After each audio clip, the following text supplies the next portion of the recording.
Today I'm coming to you from the Chesapeake Bay KOA, and we've had a nice weekend here, hanging on the beach, chilling and relaxing, and I ran across a problem that I thought I would talk about. Eric and I hardly ever talk about flash, and today I'm going to do a video about flash, and I'm going to be talking about if you should buy the expensive name brand flashes that go with your camera like Sony, Nikon, Canon, or is it worth it to buy those cheapo flashes that you see on Amazon for under $100? I have some definite opinions about this, so stick around.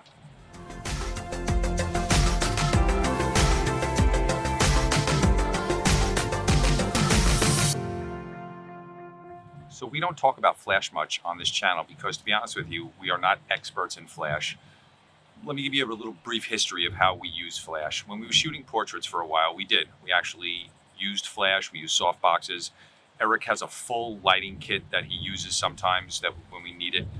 He's got a soft box that's about 5 feet by 4 feet. It's tremendous, and every size going down to I have a little rapid box that I put my speed light in. And we use them occasionally. When we were doing portraits, we were using the portable soft boxes and reflectors. But now we're primarily landscape photographers, so we don't use flash that often. In the last year, I've shot a few parties where I actually had to use flash, and I've also done some work for some campgrounds where I needed to actually use flash. I was shooting characters and the guests in the campground. Then I started to realize, how important decent flash is, something that you can rely on. Now, I had back in the day a Nikon SB700, and it was a good flash. I had that for years. And by the way, if the camera's shaking a little bit, it is like 25-mile-an-hour winds. This is my only chance to do a video today, so I'm hoping it's not too windy. I'm hoping the windscreen on my microphone is working.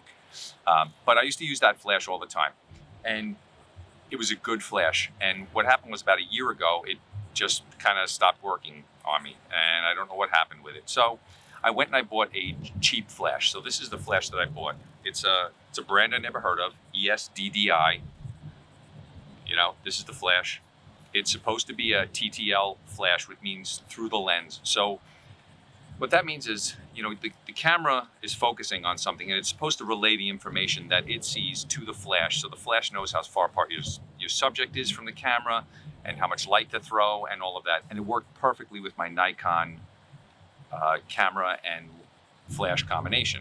Now this doesn't work. I've been using it, I've had it in my bag for months, and the TTL portion of it just doesn't work. The pictures are all over the place. Some of them are way overexposed, underexposed, without the settings changing. It's just one of those things that, you get what you pay for, it seems like, with these cheap flashes.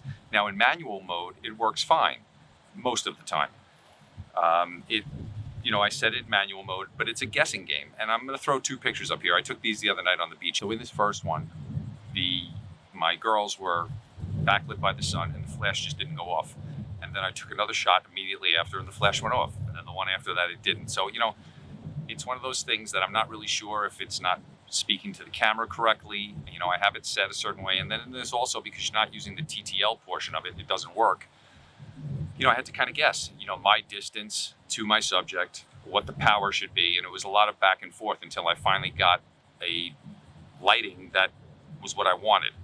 So, I'm sure there are plenty of shooters out there, and you can let me know in the comments if you're one of them, that are very comfortable with manual flash, and you kind of know what environment you are going to be in and what power to use and the distance and all of that. I'm not like that, and I actually prefer a TTL function that works. Now, a couple of months back, I was shooting a Jellystone down in North Carolina, and the entire day, all day, I must have taken 500-600 shots. I borrowed my friend's Nikon SB800 flash, and I used that all day on my Nikon D750, and it was absolutely perfect. It didn't misfire once. The TTL function worked perfectly the entire day, and I used the flash compensation on my camera to adjust it if I needed to quickly. And it was just a smooth, simple operation. So, there are plenty of companies out there like Newer and Yongnuo and this one, that have flashes. You see them on Amazon for $29, $39, $79, $129.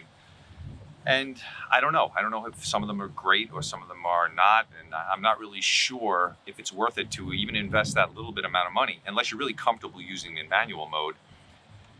Or are you better off spending, $300-400 on the flashes that are made for your camera system and they just work?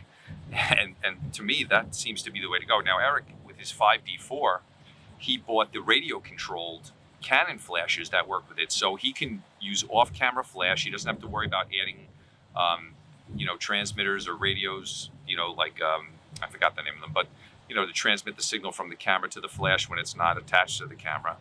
It's all built into the system. They're expensive flashes, but when you have 2 or 3 of those, your lighting gets very creative, and you can control everything from the camera, and it works very well together, and it's a nice way to shoot. So maybe we'll talk a little bit more about flashes, but in my opinion, these cheap flashes just aren't worth it. I would rather spend the money on a good flash, and it's exactly what I'm going to do. I'm going to be going to buy a Nikon flash, as soon as I get home, because even though I don't use it often, when I do need it, I want it to work the way I need it to work, and I don't like, wasting time and it actually, when your gear just doesn't work the way it's supposed to, the way you think it should. Yeah, I don't know. It's just I don't enjoy shooting that way. I don't enjoy shooting with gear that I can't rely on. My opinion is maybe spend the money on the flash that goes with the camera, or even there are some third-party flashes that are a little bit better that maybe will cost you a little bit more, not quite as much as the camera brands like Canon, Nikon, Sony, but they're better flashes. And I'll drop some links in the bottom to the better flashes. I don't remember some of the names now, but I know I've looked at them at the trade show. I think Metz is one of them. Yeah, I'll have to check and see, but I'll definitely drop them in the comments, so look there. But those are better flashes that actually work with your camera systems and the TTL function, the iTTL functions that the cameras have built into them. All right, so hopefully this wind is not horrendous. If you're interested in flash, and what are the things you're interested in talking about? I mean, just from the pictures that I showed this, you can see how important it is when you're shooting, especially in daytime when your subject is backlit, to even use the pop-up flash if your camera has one. And I do that all the time. It's not the most flattering, but sometimes you need to fill in the shadows in someone's face. So it might be, worthwhile to dig in and learn a little bit about flash. So if you have any questions, let me know. I can definitely let you know what I know about it. And if there's something I don't know, maybe I can point you in the right direction to something, that can kind of help you with the flash. And if studio flash is what you're into, maybe Eric will jump in and answer some of your comments, because, we've both done a little bit of that, but he's definitely more well-versed in that than I am. Okay, see you in the next one.